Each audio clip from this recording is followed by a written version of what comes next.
Hai, halo semua, gimana kabar kalian? Ketemu lagi dengan saya nih, Ide Kurniasasti, ya namanya ketutup nih, nggak apa-apa ya. Dalam kesempatan ini saya akan memberikan penjelasan mengenai psychological testing and assessment. Oke, nanti untuk keseluruhan materi ini akan ada 3 video, jadi teman-teman bisa menyimaknya satu persatu. Kita awali dengan bahasan mengenai untuk tujuannya ya, biar kita tahu nih kenapa sih kita perlu melakukan atau mengadakan assessment ini ya. Nah, dalam banyak hal, memang asesmen psikologis ini kalau kita analogikan serupa dengan tes kesehatan itu ya, teman-teman. Kalau kita misalnya kita coba memahaminya dari menggunakan tes kesehatan itu sebagai contoh gitu ya.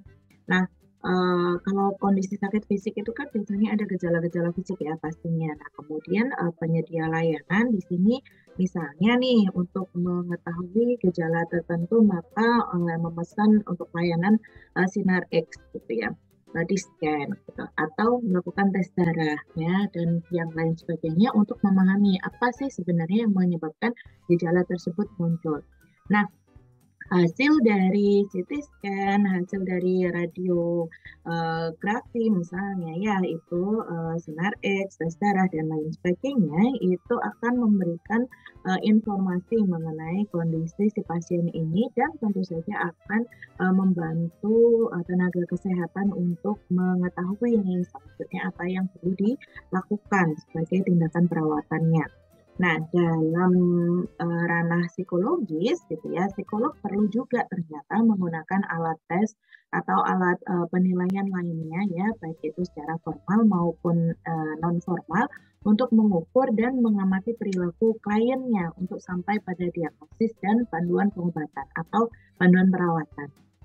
Contohnya nih, anak-anak yang mengalami kesulitan belajar di sekolah ya, misalnya mungkin mengalami dia tes ketidakmampuan belajar atau kesulitan belajarnya seperti apa, kemudian tes bakat seperti apa gitu ya.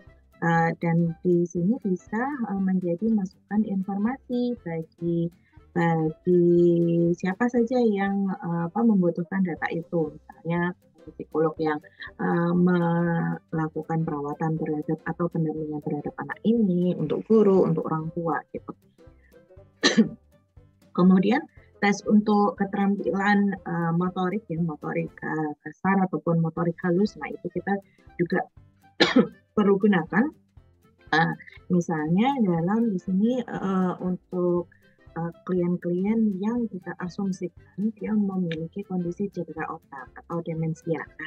Nah, di sini secara neuropsikologi gitu ya, data yang kita dapatkan akan membantu juga untuk perawatan secara multidisipliner, misalnya untuk diskusi dengan dokter gitu atau dengan penyedia layanan lainnya yang terkait dengan kondisi klien ini. Nah, oke, tadi saya sudah sempat menyinggung ya, dan ada istilah tes, ada istilah assessment, sebenarnya apa sih gitu.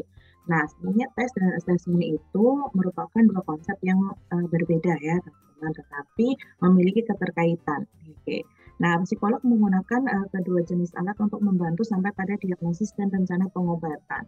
Nah, kadang melakukan tes, kadang juga tidak ya, kadang tapi mostly melakukan assessment karena tes ini merupakan bagian dari assessment yang dilakukan. Nah, ini adalah testing. Testing melibatkan penggunaan tes formal ya, seperti kuesioner atau ada checklist gitu ya, yang mana itu adalah formal, sehingga kita gunakan istilahnya adalah testing. Ini sering digambarkan sebagai tes yang norm reference. Jadi memang ada norma-norma yang digunakan sebagai acuan ya. Kalau kita menggunakan kuesioner, ini adalah kuesioner yang baku dengan adanya standar-standar yang perlu dipenuhi. Ya, penguji tes ini dievaluasi dengan cara yang sama, kemudian dia memiliki keterampilan yang sama dalam mengadministrasikan tes ini gitu ya, dan untuk prosedur yang diadministrasikan semuanya itu dalam cara yang terstandar begitu ketika disampaikan oleh siapapun. Nah, testing ini dikembangkan dan dievaluasi oleh para periset gitu, terbukti efektif untuk mengukur pada hal-hal tertentu yang ingin diukur gitu. Misalnya untuk mengukur tadi ada ketidakmampuan dalam belajar atau learning disabilities. Nah, tentu itu juga sudah didukung oleh riset-riset yang membahas mengenai topik learning disabilities gitu. Misalnya tentang reading disabilities. Nah, di situ memang sudah didukung pula oleh penelitian-penelitian dalam topik tersebut. Oke, sehingga norma tadi itu dapat dipertanggungjawabkan. Nah, kita akan spesifik membahas mengenai alat-alat tes ya dalam kesempatan ini. Nah, kalau assessment tadi sudah saya singgung bahwa assessment itu adalah bagaimana cara kita melakukan pemeriksaan. Jadi testing atau di sini ada psychological test. Psychological testing ini masuk ke dalam salah satu metode yang digunakan untuk melakukan assessment atau melakukan pemeriksaan. Nah, sedikit review tadi itu kalau disebutkan ini sebagai psychological testing, maka itu sudah artinya sudah secara formal ya, jadi sudah terstandar baik dalam hal prosedur maupun siapa yang memberikan tes tersebut. Nah, itu sudah ada ketentuannya yang harus dipenuhi. Nah, sekarang kita akan bahas mengenai klasifikasi alat tes. Nah, salah satu perbedaan yang paling umum dibuat di antara tes ini berkaitan dengan apakah tindakan atau prosedur yang kita lakukan dalam tes itu adalah mengukur typical behavior yang secara non-kognitif atau yang terkait dengan maximal performance atau tes kognitif. Nah, pengukuran typical behavior di sini meminta testi untuk melengkapi instrumen untuk menggambarkan apa yang biasanya mereka lakukan dalam situasi tertentu. Pengukuran typical behavior seperti tes kepribadian, tes minat, tes nilai, sikap dapat disebut sebagai tindakan untuk pengetesan non-kognitif. Sedangkan pengukuran maksimal performance di sini sudah cukup jelas karena diminta untuk menjawab pertanyaan dan memecahkan permasalahan ya sebaik mungkin. Karena tes kinerja maksimal biasanya melibatkan kinerja kognitif, tes ini juga sering disebut sebagai tes kognitif. Sebagian besar tes kecerdasan dan tes kemampuan lainnya akan ini masuk ke dalam kelompok tes kognitif. Mereka juga biasanya dikenal sebagai tes kemampuan, tapi ini akan menjadi kategori yang lebih terbatas lagi. Jadi ada tes kemampuan, ada tes prestasi. Nah, ini masuk ke dalam tes maximal performance.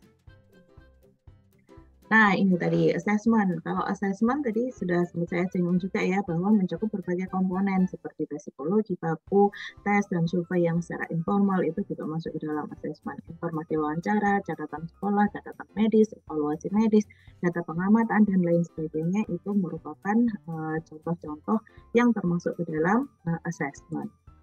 Nah, assessment, seorang psikolog menentukan informasi apa yang digunakan berdasarkan pertanyaan spesifik yang diajukan. Misalnya assessment, ini kita merumuskan tujuan assessment ya. Misalnya assessment digunakan untuk menentukan apakah seseorang memiliki gangguan belajar, kompeten untuk diadili kalau dalam ranah forensik misalnya, atau mengalami cedera otak traumatis sehingga perilaku tidak terkontrol. Nah, itu adalah beberapa contohnya, sehingga dalam kita mengawali assessment itu kita perlu menentukan terlebih dahulu tujuan dari assessment ini apa.